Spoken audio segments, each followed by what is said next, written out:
TRE 4 का exam खैर notification नहीं निकला है, लेकिन आश्वासन दिया गया है कि जुलाई तक निकल जाएगा। जाहिर सी बात है परीक्षा भी होगी। वैसे अभ्यर्थी जो शिक्षक बनने की चाह रखते हैं उनको लिए क्या संदेश है?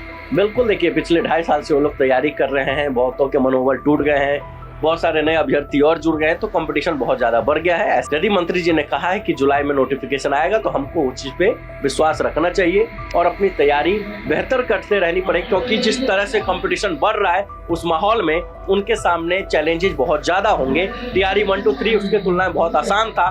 साथ ही साथ इस बार टीआरई 4 में एक एग्जाम और ऐड हो गया है। जो अभी तक सिंगल डे एग्जाम चल रहा था, एक एग्जाम चल रहा था, अब उसमें पीटी और मेंस होने की पूरी संभावनाएं बताई जा रही है। तो बच्चों को concept based fully NCERT based पढ़ना पड़ेगा यदि उनको एक अच्छा रिजल्ट देना है और अपनी जॉब सिक्योर करनी है। तो देखिए हमारे पीछे एक लाइन लिखा हुआ है कि नौकरी हो पाना तो टीसीएस आना। हमारे साथ इसी टीसीएस के डायरेक्टर हैं सौरभ झा जी। सबसे पहले तो आपका स्वागत है सर। बहुत बहुत धन्यवाद। आज प्रभात खबर की ओर से प्रतिभा सम्मान समारोह का आयोजन किया गया, जिसमें बिहार के मुख्यमंत्री सम्राट चौधरी भी पहुंचे, शिक्षा मंत्री मिथिलेश तिवारी भी पहुंचे और सौरभ झा भी पहुंचे। क्या संदेश है?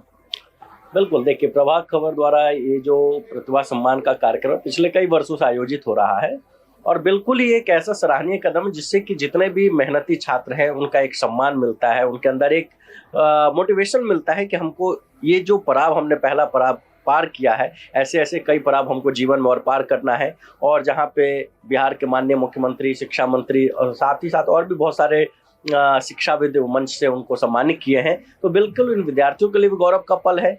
और मैंने एक चीज गौर किया कि जो शिक्षा मंत्री हो या फिर जो मुख्यमंत्री, उन्होंने बिहार के विकास में जो शिक्षा मॉडल की बात की, बहुत ही सराहनीय बात की। यदि वो ऐसा वास्तव में धरातल पर होता है तो एक चमत्कार होगा बिहार में, शिक्षा जगत में। बिहार बदल रहा है, आप भी इस बात पर भरोसा रखते हैं? हाँ बिल्कुल, बदल भी रहा है और बदलना जरूरी भी है, क्योंकि समय के अनुसार जैसे बिहार की जो बदहाली थी उससे धीरे धीरे इस तरह से निकल रहे हैं। इसमें गति थोड़ी और चाहिए, क्योंकि जो जिस गति से हम लोग बदल रहे हैं इस गति से हम लोग को बदलने में काफी टाइम लगेगा। उतने में दूसरे स्टेट या दूसरी कंट्री और ज्यादा बढ़ेगी, तो हमें उनसे 3 टाइम ज्यादा स्पीड में बदलना पड़ेगा। हाँ। सौरभ झा न जाने कितने शिक्षकों को बनाए होंगे, आई एम राइट? बिल्कुल बिल्कुल बिल्कुल। आप बिहार को कैसे देखते हैं?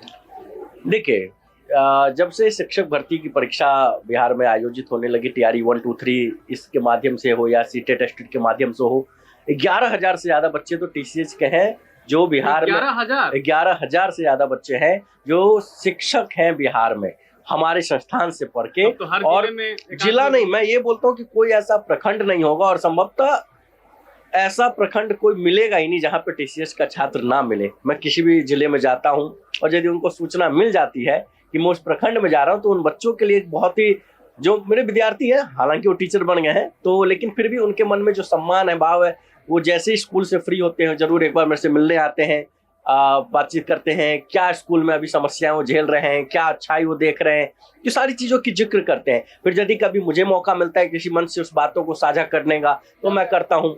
यदि मुझे मंत्री के साथ ऑफ कैमरा बात करने की मौका मिलता है तो मैं उनके साथ बात करके उनको बताता हूँ कि ये चीजें ग्राउंड लेवल पे नहीं हो पा रही है, ये चीजें होनी चाहिए।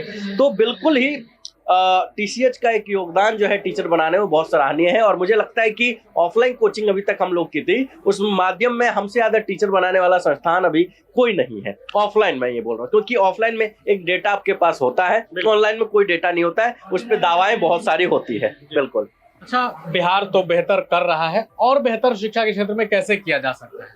देखिए, बिहार में जो भी पॉलिसी बन रही है ना, उसमें सबसे ज्यादा जरूरी कि वो ग्राउंड लेवल तक पहुंच जाए। ऊपर लेवल से शुरू जरूर होता है, लेकिन निचले तबके जिसको वास्तव में सबसे ज्यादा जरूरी है, वहां तक पहुंचते पहुंचते बहुत सी चीजें रास्ते में अटक जाती है। तो सरकार को इसमें इस बात पर ध्यान देना है कि जो चीजें जहां तक पहुंचनी थी, जिस तरह से पहुंचनी थी, क्या वहां वो पहुंच पा रही है। आप स्कूल में मिड डे मील की बात करते हैं, मेरे ही टीचर है, बहुत सारे स्कूल में है, तो वो लोग बताते हैं कि सर पर बच्चे पे 1 अंडा आता है, हम लोग उसको 4 टुकड़ा करते हैं।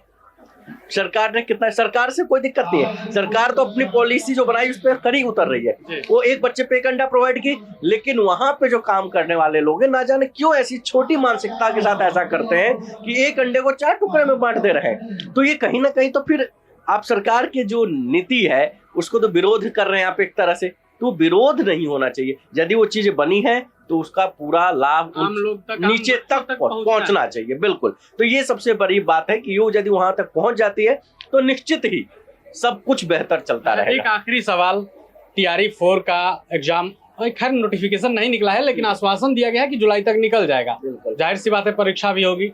वैसे अभ्यर्थी जो शिक्षक बनने की चाह रखते हैं उनका क्या, उनको लिए क्या संदेश है? बिल्कुल, देखिए पिछले 2.5 साल से वो लोग तैयारी कर रहे हैं, बहुतों के मनोबल टूट गए हैं, बहुत सारे नए अभ्यर्थी और जुड़ गए हैं, तो कंपटीशन बहुत ज्यादा बढ़ गया है। ऐसे में वैकेंसी आ जाए, कल आए, 2 महीने बाद आए, 1 महीने बाद आए, ये तो सुनते सुनते सब लोग बहरे हो चुके हैं। लेकिन फिर भी आशाओं पे दुनिया टिकी है, विश्वास पे दुनिया टिकी है।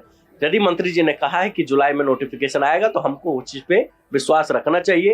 हालांकि विश्वास बहुत समय से कर रहे हैं, लेकिन एक छात्र होने के नाते उन छात्रों को विश्वास ही रखना पड़ेगा और अपनी तैयारी बेहतर करते रहनी पड़ेगी, क्योंकि जिस तरह से कंपटीशन बढ़ रहा है उस माहौल में उनके सामने चैलेंजेस बहुत ज्यादा होंगे। टीआरई 1 to 3 उसके तुलना में बहुत आसान था। साथ ही साथ इस बार टीआरई 4 में एक एग्जाम और ऐड हो गया है। जो अभी तक सिंगल डे एग्जाम चल रहा था, एक एग्जाम चल रहा था, अब उसमें पीटी और मेंस होने की पूरी संभावनाएं बताई जा रही हैं। तो यदि पीटी और मेंस होता है तो नो डाउट अच्छे टीचर बच्चों को मिलेंगे स्कूल में। ऐसे नहीं कि अभी जो मिले थे वो सारे खराब ही थे, उसमें भी कुछ अच्छे हैं, कुछ खराब है। टीआरई 4, हाँ बिल्कुल, मेरे भी स्टूडेंट हैं। तो टीआरई 4 में एक अच्छे शिक्षक की भर्ती होगी, जो क्वालिटी एजुकेशन की बात होती है, जो एनईपी मॉडल पे बात होती है, तो वो चीजें वहां पे लागू हो पाएगी। तो बच्चों को concept based, fully NCERT based पढ़ना पड़ेगा यदि उनको एक अच्छा रिजल्ट देना है और अपनी जॉब सिक्योर करनी है। तो चलिए, तो आपने टीसीएच के डायरेक्टर सौरभ झा को सुना, इन्होंने उन छात्रों को संदेश भी दिया तो तैयारी करते हैं, साथ में सरकार को अपना सुझाव भी दिए हैं। अब सौरभ झा के इस बयान पर आपकी क्या राय है, अपनी राय कमेंट बॉक्स में रखें। वीडियो देखने के लिए आपका धन्यवाद। प्रभातखबर.com, विश्वास वही, रफ्तार नहीं।